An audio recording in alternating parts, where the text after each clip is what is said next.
اللي عندك بنت لا تزوجها بخيلا ولو كان يقوم الليل كله، ولو كان يصوم النهار كله، ولو كان سجدته طويلة، ولو كان بكاؤه أطول.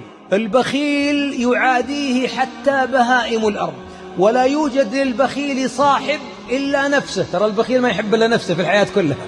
ولذلك إياك أن يكون زوجا لابنتك، فإنك تدخلها في النار قبل النار.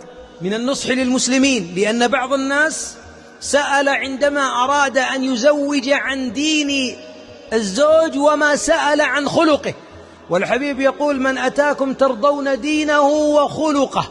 الدين ترى يمكن مطوع 180 درجة جميل، لكن خلقه لئيم قاطع بخيل.